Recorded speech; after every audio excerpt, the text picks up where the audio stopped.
ঈশ্বর আমার আর কত পরীক্ষা নেবে। আমরা প্রায় হয়তো এই কথাটা বলে থাকি। জীবনে যখনই আমরা সমস্যায় পড়ি, সবার আগে আমরা ঈশ্বরকে স্মরণ করি। কারণ আমরা জানি, আমাদের যদি কেউ এই সমস্যা থেকে বার করতে পারে, তাহলে শুধুমাত্র পরম পিতা পরমেশ্বর। তাহলে বন্ধুরা, চলুন আজকে একটি কাহিনীর মাধ্যমে আমরা জেনে নিই ভগবান আমাদের আর কত পরীক্ষা নেবেন। কোনো এক গ্রামে এক দরিদ্র ব্রাহ্মণ বাস করত। তিনি ছিলেন খুবই ধর্মপরায়ণ। সমস্ত প্রকার ধর্মকর্ম, শাস্ত্রজ্ঞান সকলই তার ছিল। সেই ব্রাহ্মণের একটি পুত্র ছিল, যার নাম ছিল বিল্বমঙ্গল। দৈবযোগে বিল্বমঙ্গল খুব অল্প বয়সেই তার মাকে হারায়। ব্রাহ্মণ পিতা তাকে সুশিক্ষা গ্রহণ করার জন্যে এক গুরুর আশ্রমে রেখে আসে। কিন্তু গুরুর আশ্রমে সে কিছু বকাটে এবং খারাপ স্বভাবের ছেলের পাল্লায় পড়ে যায়। তাই পড়াশোনায়ও তার মন বসে না। সারাদিন সে তার বকাটে বন্ধুবান্ধবদের সঙ্গে এদিক ওদিক ঘুরে বেড়ায়। আর এ কথাই তার পিতার কানে যায়। পুত্রের এমন অধঃপতনের কথা শুনে পিতা খুবই কষ্ট পান। তিনি মনে মনে ভাবতে লাগলেন, আমার পুত্র এত অধঃপতনে চলে যাচ্ছে। এটা ভেবে তিনি পরমেশ্বর শ্রীকৃষ্ণের নিকট কাঁদতে থাকেন আর বলতে থাকেন, হে কৃষ্ণ, তুমি তো অন্তর্যামী, তুমি তো সবই জানো মাধব। আমার ছেলের উপর তুমি একটু কৃপা করো, তাকে নিজের ভক্ত বানিয়ে নাও, তাকে তোমার চরণে ঠাঁই দাও গোবিন্দ। এইভাবেই সময় অতিবাহিত হতে থাকে। এখন বিল্বমঙ্গল তার পিতার গৃহেই থাকে। তবে ব্রাহ্মণ কৃষ্ণ ভক্ত হলেও বিল্বমঙ্গল মোটেই কৃষ্ণ ভক্ত ছিল না। এমনকি সে কখনো কৃষ্ণ নামও পর্যন্ত নিত না। বিল্বমঙ্গল সারা দিন তার বন্ধুবান্ধবের সঙ্গে আড্ডা দিয়ে বেড়াতো, সারা দিন তাদের সঙ্গে গল্প করে কাটিয়ে দিত। অপরদিকে তার পিতা সারা দিন শ্রীকৃষ্ণের কাছে কাঁদতে থাকত আর বলতো, হে কৃষ্ণ, তুমি আমার ছেলেকে সুমতি দান করো। এমনই একদিন বিল্বমঙ্গল তার বন্ধুদের সঙ্গে নদীর পাড়ে বসেছিল। সে সময় এক অপূর্ব সুন্দরী নারী সেখানে জল নিতে আসে। সেই সুন্দরী নারীকে দেখে বিল্বমঙ্গলের অত্যন্ত ভালো লাগে। বিল্বমঙ্গল নিজেকে আটকে রাখতে পারল না। প্রতিদিন সে ওই সুন্দরী রমণীকে দেখার জন্যে নদীর পাড়ে আসতে লাগলো। বিল্বমঙ্গল প্রতিদিন নদীর পাড়ে গিয়ে বসত শুধুমাত্র এক নজর ওই সুন্দরী রমণীকে দেখার জন্য। প্রতিদিন বিল্বমঙ্গল সেই সুন্দরী রমণীকে দেখতে দেখতে তার প্রতি তার ভালোবাসা জন্মে গেল। এইভাবেই একদিন বিল্বমঙ্গল সেই সুন্দরী রমণীকে জিজ্ঞেস করেই নিল যে, তোমার নাম কি আর তুমি কোথায় থাকো? তখন সে সুন্দরী জানায় তার নাম হলো চিন্তামণি। সে নদীর ওপারে বাস করে।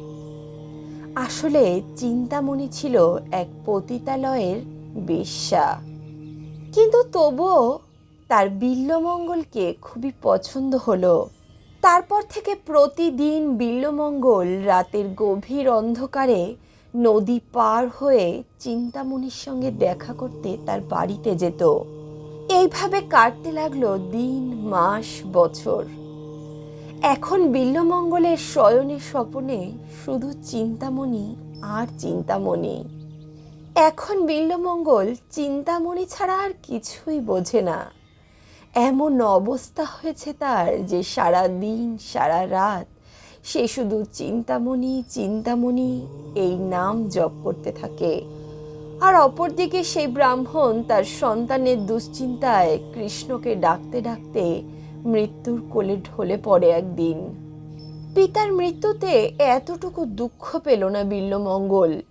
পিতার মৃতদেহ শ্মশানে দাহ করেই সে ছুটল চিন্তামণির সঙ্গে দেখা করতে। বিল্বমঙ্গল চিন্তামণির বাড়ির সামনে দাঁড়িয়ে ডাকতে লাগলো, চিন্তামণি, চিন্তামণি।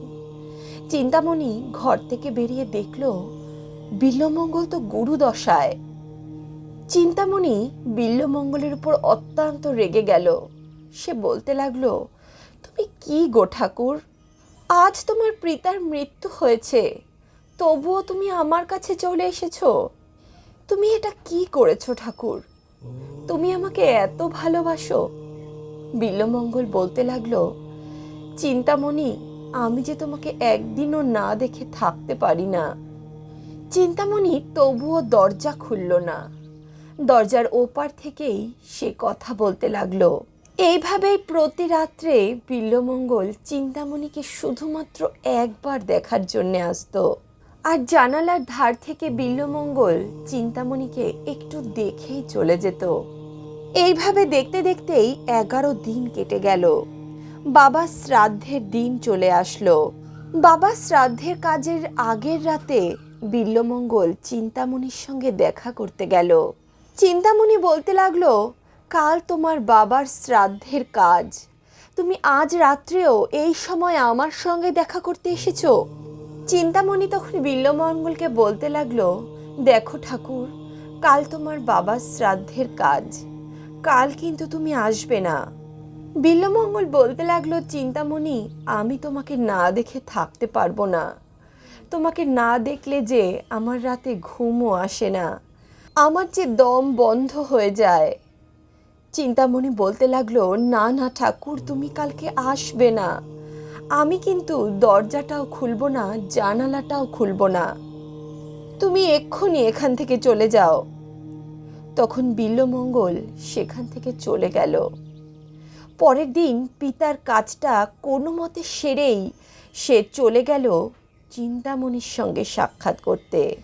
সেই রাত ছিল অমাবস্যার রাত। প্রচুর ঝড় বৃষ্টি হচ্ছিল।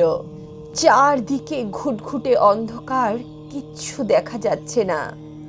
তার মধ্যেই বিল্বমঙ্গল চিন্তামণির সঙ্গে দেখা করতে যাচ্ছে। কখনো সে কাদায় পড়ে যাচ্ছে, আবার কখনো তার পায়ে কাঁটা ফুটে যাচ্ছে, কিন্তু কোনো দিকেই তার কোনো লক্ষ্য নেই। শুধু একটাই লক্ষ্য তার কাছে, আমি চিন্তামণির সঙ্গে দেখা করব। যেভাবেই হোক, যে উপায়ই হোক, আমি চিন্তামণির কাছে যাব। সে কোনো মতে ঘাটের কাছে এসে দেখল, ঘাটের কাছে তো কোনো নৌকাই নেই। বন্ধুরা, মানুষ যখন বিপদে পড়ে তখন পরমেশ্বর ভগবানকে স্মরণ করে, কিন্তু বিল্বমঙ্গল বিপদে পড়ে চিন্তামণিকে স্মরণ করছে। বিল্বমঙ্গল জোরে জোরে চিন্তা চিন্তা বলে চিৎকার করতে লাগলো আর অঝরে কাঁদতে লাগলো।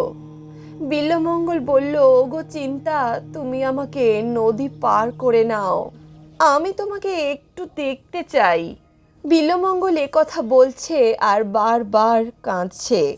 হঠাৎই বিল্বমঙ্গল দেখতে পেল নদীতে একটি শুকনো কাঠ ভেসে আসছে। এমনটা দেখে বিল্বমঙ্গল খুবই খুশি হয়ে গেল। সে ভাবতে লাগলো, চিন্তামণি হয়তো ওপার থেকে তার জন্য এই শুকনো কাঠটি পাঠিয়েছে। তারপর বিল্বমঙ্গল কোনো মতে ওই শুকনো কাঠটি ধরে সাঁতার কেটে নদী পার হলো। কোনো মতে বিল্বমঙ্গল চিন্তামণির বাড়ির সামনে পৌঁছলো। চিন্তামণির বাড়ির সামনে একটি মস্ত বড় উঁচু পাঁচিল ছিল। বিল্বমঙ্গলের পক্ষে এত উঁচু পাঁচিল পার করা সম্ভব নয়। তারপর বিল্বমঙ্গল আবারও চিন্তার নাম স্মরণ করতে লাগলো। বিল্বমঙ্গল বলতে লাগলো, ওগো চিন্তা, আমি পারছি না পাঁচিল পার করতে, তুমি আমাকে পাঁচিল পার করে নাও না। তখনই বিল্বমঙ্গল দেখল পাঁচিলের উপর থেকে একটি লম্বা দড়ি ঝুলছে। বিল্বমঙ্গল ভাবল, হয়তো চিন্তা তার সঙ্গে সাক্ষাৎ করার জন্যে এই দড়িটি ওপার থেকে ফেলেছে। বিল্বমঙ্গল তখন ওই দড়িটি ধরে কোনো মতে ওই পাঁচিলটি পার করে চিন্তামণির বাড়ির সামনে উপস্থিত হলো। বিল্বমঙ্গল চিন্তামণির ঘরের সামনে দাঁড়িয়ে ডাকতে লাগলো, চিন্তা চিন্তা। চিন্তামণি তো বিল্বমঙ্গলের কণ্ঠস্বর শুনে অবাক হয়ে গেল। সে ঘরের ভিতর থেকেই বলতে লাগলো, তুমি কি মানুষ ঠাকুর, তুমি কি মানুষ? এই ঝড় জলের রাত্রে তুমি আমার সঙ্গে সাক্ষাৎ করতে চলে এসেছো শুধুমাত্র আমাকে এক নজর দেখার জন্যে? চিন্তামণি বলতে লাগলো, তুমি কিভাবে পাঁচিলটা পার করলে?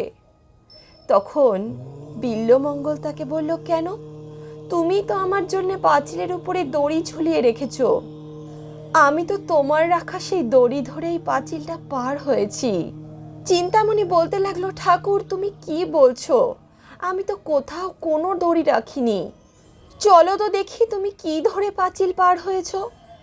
তারপর বিল্বমঙ্গল চিন্তামণিকে পাঁচিলের সামনে নিয়ে গেল আর পাঁচিলের উপর ঝুলতে থাকা সে দড়িটি দেখিয়ে বলতে লাগলো, ওই তো দড়ি।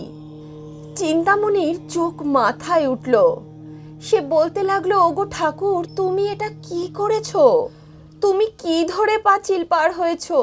এ তো একটা অজগরের লেজ। তুমি কি চোখের মাথা খেয়েছো? তারপর চিন্তামণি বিল্বমঙ্গলকে জিজ্ঞেস করতে লাগলো, ঠাকুর তুমি কিভাবে নদী পার হলে? বিল্বমঙ্গল তখন চিন্তামণিকে বলতে লাগলো, কেন? তুমি তো আমার জন্য একটি শুকনো কাঠ পাঠিয়ে দিয়েছো।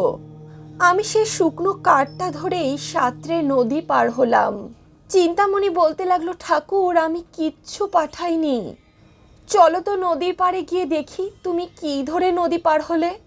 তারপর বিল্বমঙ্গল আর চিন্তামণি যখন নদীর ধারে গেল, চিন্তামণি দেখে অবাক হয়ে গেল। বিল্বমঙ্গল যাকে একটি শুকনো কাঠ ভেবে যার আশ্রয় নিয়ে নদী পার হয়েছে, সে কোনো শুকনো কাঠ নয়, সে একটি মৃতদেহ, যাকে ধরে বিল্বমঙ্গল নদী পার হয়েছে। চিন্তামণি এ দেখে ভয়ে আঁতকে উঠল। সে বলতে লাগলো, তুমি কি পাগল ঠাকুর? শুকনো কাঠ আর মৃতদেহের মধ্যে তুমি কোনো তফাৎ বুঝতে পারলে না? তখন চিন্তামণি বলতে লাগলো, ঠাকুর তুমি আমাকে যতটা ভালোবাসো ততটা ভালো যদি তুমি গোবিন্দকে বাসতে, তাহলে তুমি এতদিনে তাকে পেয়ে যেতে। আমি জানি তুমি যদি গোবিন্দকে আমার মতো করে ভালোবাসো তাহলে তুমি তার দর্শন নিশ্চিত পাবেই। চিন্তামণি বিল্বমঙ্গলকে বলতে লাগলো, ঠাকুর কাল থেকে তুমি তোমার মুখ আর আমাকে দেখাবে না। আমি তোমাকে বলে দিলাম, যদি তুমি কাল আমাকে দেখতে আসো তাহলে তুমি আমার মরা মুখ দেখবে। এমনটা বলে চিন্তামণি বিল্বমঙ্গলকে দূর দূর করে তাড়িয়ে দিল। চিন্তামণি বিল্বমঙ্গলকে একটা গোবিন্দের মূর্তি দিয়ে বলল, তুমি যতদিন গোবিন্দের দর্শন না পাবে ততদিন তুমি বৃন্দাবনে থাকবে আর ভুলেও আমাকে দর্শন করতে আসবে না। তারপর বিল্বমঙ্গল গোবিন্দের মূর্তিটি হাতে নিয়ে বৃন্দাবনের উদ্দেশ্যে রওনা দিল। বিল্বমঙ্গল রাস্তায় রাস্তায় ঘুরছে আর হে গোবিন্দ প্রাণ গোবিন্দ বলে কাঁদছে। বিল্বমঙ্গল রাস্তায় যাকেই দেখে তাকেই জিজ্ঞেস করে, কিভাবে আমি গোবিন্দের সন্ধান পাই, কিভাবে আমি বৃন্দাবন যেতে পারি? আমাকে একটু বলে দাও না, কোন রাস্তায় গেলে আমি বৃন্দাবন যেতে পারি। এইভাবেই রাস্তায় যেতে যেতে বিল্বমঙ্গল এক সাধুর সঙ্গে সাক্ষাৎ করল। বিল্বমঙ্গল সাধুকে বলল, বাবা আমি কিভাবে গোবিন্দের দর্শন পাব, কিভাবে আমি বৃন্দাবন যাব, আপনি আমাকে দীক্ষা দিন। সাধু বিল্বমঙ্গলের দিকে তাকালো আর বলল, বাবা তোমার তো দীক্ষা হয়ে গেছে, চিন্তামণি তোমাকে দীক্ষা দিয়ে দিয়েছে। এইভাবে বিল্বমঙ্গল কীর্তন করে আর গোবিন্দ গোবিন্দ বলে ডাকে। এমন অবস্থায় সে একদিন এক নদীর ধার দিয়ে যাচ্ছিল। হঠাৎই বিল্বমঙ্গল থমকে দাঁড়িয়ে পড়ল। সে এক সুন্দরী রমণীকে দেখতে পেল। তাকে দেখতে একেবারে চিন্তামণির মতো। বিল্বমঙ্গল সেই সুন্দরী মহিলার পেছন পেছন যেতে লাগলো এবং তার ঘর অবধি পৌঁছে গেল। সেই ঘর ছিল এক বণিকের গৃহ। বণিক যখন দেখল তার গৃহে বিল্বমঙ্গল এসেছে, বণিক বলতে লাগলো, হে প্রভু আজ আমি ধন্য হয়ে গেলাম, আমার গৃহে এক বৈষ্ণবের পদধূলি পড়ল। বণিক বলতে লাগলো, প্রভু আপনি বলুন আমি কি করলে আপনি খুশি হবেন। বিল্বমঙ্গল তখন সেই বণিককে বলতে লাগলো, বণিক তোমাকে বৈষ্ণব সেবা দিতে হবে। তুমি জানো তো বৈষ্ণব সেবা দিলে কি পুণ্য হয়। তাই আজ আমি তোমার গৃহে সেবা নেব। বণিক তো মহা খুশি। সে ঘরের ভিতর গিয়ে তার স্ত্রীকে বলল, ওগো, গৃহে বৈষ্ণব এসেছে, তার সেবার ব্যবস্থা করো। তখন বণিকের স্ত্রী বিল্বমঙ্গলের জন্যেও নানা প্রকার সুস্বাদু ব্যঞ্জন রন্ধন করলেন, আর বিল্বমঙ্গলকে খুবই আদর যত্নের সঙ্গে ভোজন করালেন। বিল্বমঙ্গল পেট ভরে ভোজন করলেন এবং খুবই তৃপ্ত হলেন। তারপর বিল্বমঙ্গল বণিককে ডেকে পাঠালেন আর বললেন, ওহে বণিক, তুমি তো বৈষ্ণব সেবা করিয়েছ, তো এখন বৈষ্ণব দক্ষিণা দাও।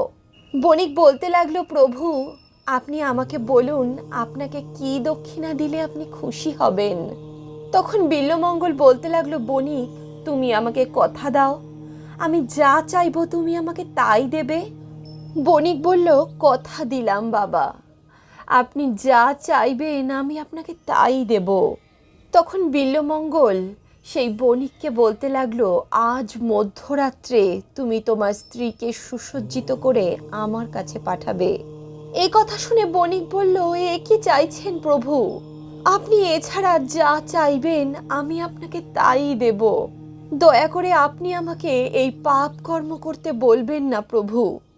আমি আমার স্ত্রীকে আপনার নিকট পাঠাতে পারবো না। সব শুনে বিল্বমঙ্গল বলতে লাগলো, বণিক, তুমি আমাকে কথা দিয়েছ, যদি তুমি তোমার কথা না রাখো তাহলে তোমার ধর্ম নষ্ট হবে। বণিক তখন অত্যন্ত চিন্তিত হয়ে গেল। সে তার স্ত্রীর নিকটে গিয়ে সমস্ত বৃত্তান্ত শোনালো। বণিকের স্ত্রী বলল, স্বামী, আমি এটা পারবো না, আপনি আমাকে ক্ষমা করুন। তখন বণিক বলল, দেখো, তুমি না গেলে আমাদের ধর্ম নষ্ট হবে।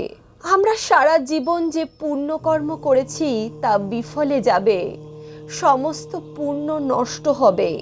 আমি তোমাকে আদেশ করছি, তুমি আজ মধ্যরাত্রে তার কাছে যাবে। আমি তোমাকে নিজ হাতে সাজিয়ে দেব। বণিকের স্ত্রী ছিলেন পতিব্রতা নারী। স্বামী যা বলে সে তাই শোনে। তারপর বণিক নিজের স্ত্রীকে সুসজ্জিত করে মধ্যরাত্রে বিল্বমঙ্গলের নিকট দিয়ে আসে। বিল্বমঙ্গল যখন বণিকের স্ত্রীর দিকে দৃষ্টিপাত করে তার অন্তরাত্মা কেঁপে ওঠে। তার বিবেক তাকে ধিক্কার দিয়ে বলে, এ তুই কি করছিস? তুই আবার কামের বশবর্তী হয়ে গেলি। পরমেশ্বর ভগবানের দর্শন করতে বেরিয়েছিস তুই, আর তুই আবারও স্ত্রীর মোহে আকৃষ্ট হলি। এবার বিল্বমঙ্গল বণিকের স্ত্রীর দিকে তাকিয়ে বলতে লাগলো, আমি যা চাইবো তুমি কি আমাকে তাই দিতে পারবে? বণিকের স্ত্রী কাঁদতে কাঁদতে বলতে লাগলেন, প্রভু, আপনি আদেশ করুন, আজ আমি আপনাকে সমস্ত কিছু দেওয়ার জন্যেই এখানে চলে এসেছি, বলুন আপনার কি চাই। তখন বিল্বমঙ্গল বলল, তোমার চুলের কাঁটা দুটো আমাকে দিতে পারবে? বণিকের স্ত্রী তাড়াতাড়ি নিজের চুলের কাঁটা খুলে বিল্বমঙ্গলের হাতে দিয়ে দিলেন। বিল্বমঙ্গল তখনই সেই কাঁটা দুটো নিয়ে নিজের চোখের মধ্যে সজোরে ঢুকিয়ে দিল। বণিকের স্ত্রী এই দৃশ্য দেখে বলতে লাগলেন, প্রভু, আপনি এটা কি করছেন? আপনার নয়ন থেকে তো অঝরে রক্ত ঝরছে। বিল্বমঙ্গল বলতে লাগলো, হ্যাঁ মা গো, আমি এই চক্ষু রাখবো না। যে চোখ আমাকে পরমেশ্বরের দর্শন না করিয়ে অন্য কিছুর দর্শন করিয়েছে, সেই চোখ আমি আর রাখবো না। মাগো, তুমি আমাকে ক্ষমা করে দাও, আমি তোমাকে খারাপ দৃষ্টিতে দেখেছি। আমাকে একটা লাঠি দিতে পারবে মা? তখন বণিকের স্ত্রী বিল্বমঙ্গলকে একটা লাঠি দিয়ে বলল, প্রভু, আমার কোনো সন্তান নেই, আজ থেকে তুমি আমার সন্তান। আজ আমি তোমাকে আশীর্বাদ করছি, তুমি যেন তোমার পরমেশ্বর ভগবানের দর্শন পাও। এরপর বিল্বমঙ্গল মনে মনে প্রতিজ্ঞা করল, সে যতদিন পরমেশ্বর ভগবানের দর্শন না পাবে সে অন্ন গ্রহণ করবে না। তারপর আবারও বিল্বমঙ্গল গোবিন্দের দর্শন করতে বৃন্দাবনের উদ্দেশ্যে রওনা দিল। কিন্তু এখন তো সে চোখেও দেখতে পায় না। হায় গোবিন্দ, প্রাণ গোবিন্দ, তুমি কোথায়? এই বলতে বলতে সে অঝরে কাঁদতে লাগলো আর হাঁটতে লাগলো। গোবিন্দ, আমাকে কৃপা করো, একটু দর্শন দাও আমাকে, আমি যে বড়ই পাপী প্রভু। এই বলছে আর বিল্বমঙ্গল কাঁদছে। সে চিৎকার করে বলছে, হা গোবিন্দ, প্রাণ গোবিন্দ, আমাকে একটু বৃন্দাবনের পথ বলে দাও। সে দুহাত আকাশের দিকে তুলে গোবিন্দ গোবিন্দ বলে ছুটে চলেছে। কখনো সে কাদায় পড়ে যাচ্ছে, আবার কখনো সে কাঁটায় বিঁধছে, আবার কখনো হোঁচট খেয়ে পড়ে ধুলায় গড়াগড়ি খাচ্ছে। সে কি করুণ দৃশ্য! বিল্বমঙ্গলের সারা শরীর থেকে রক্ত ঝরে পড়ছে, তবুও তার কোনো ভ্রুক্ষেপ নেই। সে শুধু গোবিন্দ গোবিন্দ বলে ডেকে চলেছে। ভক্তের কষ্ট ভগবান আর সহ্য না করতে পেরে ছোট্ট একটা দইয়ালার ভেষ ধরে তার সম্মুখে উপস্থিত হলো। বিল্বমঙ্গল তাকে জড়িয়ে ধরে বলল, বাবা, আমাকে একটু বৃন্দাবনের পথ বলে দেবে? আমি কোন পথে গেলে বৃন্দাবনে যেতে পারবো? তখন বালক রূপে পরমেশ্বর বলে উঠলেন, তোমাকে দেখে তো খুব ক্ষুধার্ত মনে হচ্ছে, তুমি আগে একটু দধি খাও, এর জন্যে তোমাকে কোনো পয়সা দিতে হবে না। তখন বিল্বমঙ্গল বলতে লাগলো, না বাবা, আমি কিচ্ছু খাবো না। আমি তো প্রতিজ্ঞা করেছি, যতদিন না পরমেশ্বর ভগবান আমাকে নিজে হাতে খাইয়ে দেবেন, ততদিন আমি কিচ্ছু গ্রহণ করব না। তুমি দয়া করে আমাকে এই অনুরোধ করো না, আমি রাখতে পারবো না। তুমি শুধু আমার একটা কাজ করো বাবা, তুমি আমাকে বৃন্দাবনে নিয়ে চলো। আমি শুধু একবার গোবিন্দের দর্শন করতে চাই। বালকরূপী গোবিন্দ বলতে লাগলো, আগে তুমি আমাকে ছাড়ো, তারপর আমি তোমাকে বৃন্দাবনের পথ বলবো। কারণ পাছে যদি তুমি আমাকে পরে না ছাড়তে চাও, আমি আগে আগে যাই, তুমি আমার পায়ের নূপুরের শব্দ স্মরণ করে আমার পিছু পিছু আসো। বিল্বমঙ্গল বলতে লাগলো, ঠিক আছে বাবা, তুমি যা বলবে তাই সই, আমাকে শুধু তুমি বৃন্দাবনের পথ দেখাও, আমাকে শুধু তুমি গোবিন্দের কাছে নিয়ে চলো। তারপর সেই বালকটি বিল্বমঙ্গলকে বৃন্দাবনে নিয়ে গেল।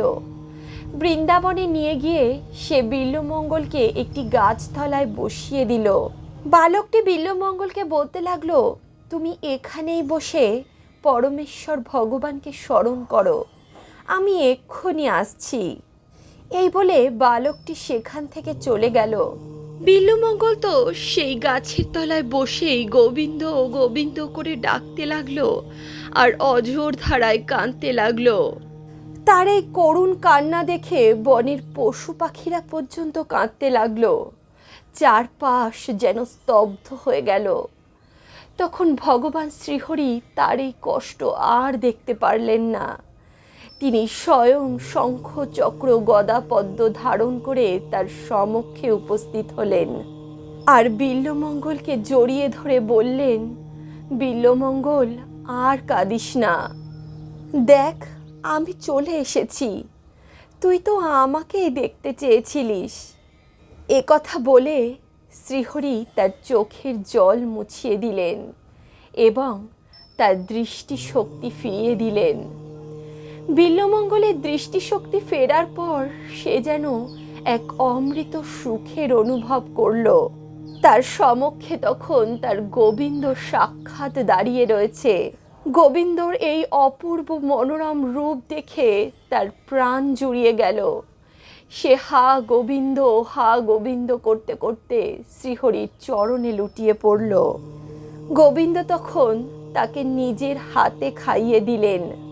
এইভাবেই বিল্বমঙ্গল তার প্রভুকে পেল, তার গোবিন্দকে পেল। বন্ধুরা, আমরা নিজের ভালোবাসার মানুষকে পাওয়ার জন্যে কতই না কষ্ট সহ্য করি, কত বাধা বিপত্তি পার করে আমরা নিজের ভালোবাসার মানুষের কাছে পৌঁছাই। কিন্তু ঈশ্বরকে পাওয়ার জন্যে কি আমরা ততটা জোর লাগাই? ততটা ভক্তি কি আমরা দেখাই? ঈশ্বর প্রাপ্তির জন্যে আমরা কতটুকু ভক্তি করি, কতটুকু আমরা তাকে স্মরণ করি? কখনো কি তার কাছে বসে আমরা কিছু না চেয়ে থেকেছি? সব সময় যখন ঈশ্বরের সম্মুখে আমরা প্রার্থনা করি, কিছু না কিছু চাই। যেমনটা আমরা নিজের ভালোবাসার মানুষকে চাই, একেবারে নিঃস্বার্থভাবে ঈশ্বরকে কি আমরা ঠিক সেইভাবে চাই? যে পরমেশ্বর আমাদেরকে পৃথিবীর আলো দেখিয়েছেন, তার প্রতি আমাদের প্রেম কতটা, আমাদের সমর্পণ কতটা, সেটা আগে আমাদের নিজেদের বুঝতে হবে। সমর্পণ যদি সত্য হয়, প্রেম যদি সত্য হয়, তাহলে ঈশ্বরের দর্শন অবশ্যই মিলবে। ঠিক যেভাবে বিল্বমঙ্গল তার গোবিন্দকে পেয়েছিল। তাই বন্ধুরা, এখন থেকে যখনই ঈশ্বরের সম্মুখে উপস্থিত হবেন, একবার হলেও শুধুমাত্র এটা জিজ্ঞেস করবেন যে, গোবিন্দ তুমি কেমন আছো? এই জগতের ভার বহন করতে করতে তুমি হাঁপিয়ে যাওনি তো? তোমার ক্লান্তি হয়নি তো? তুমি একটু বিশ্রাম করো গোবিন্দ, তুমি ভালো থেকো। সারাদিনের অনেক মানুষের অনেক কষ্ট তোমাকে দূর করতে হয়, তোমার অনেক দায়িত্ব, তুমি ভালো থেকো গোবিন্দ। একবার হলেও ঈশ্বরকে বলে দেখুন, আজ আমি তোমার কাছে কিছু চাইতে আসিনি, তুমি কেমন আছো সেটা জানতে এসেছি, তোমার সঙ্গে একটু গল্প করতে এসেছি। তারপর দেখুন, আপনারও ঈশ্বর প্রাপ্তি হবে। আপনি মনে কতটা শান্তি অনুভব করবেন, কতটা তৃপ্তি অনুভব করবেন আপনি। আর এই শান্তি আর তৃপ্তিকেই ঈশ্বর প্রাপ্তি বলা হয়। বন্ধুরা, আজকের এই কাহিনী আপনাদের কেমন লাগলো কমেন্ট বক্সে অবশ্যই লিখে জানাবেন। আর আজ ঈশ্বরের সঙ্গে কি গল্প করলেন সেটাও কমেন্ট বক্সে লিখে জানাবেন। আপনাদের উত্তরের অপেক্ষায় থাকব। আর অন্তর্মন থেকে একবার হলেও বলবেন রাধে রাধে।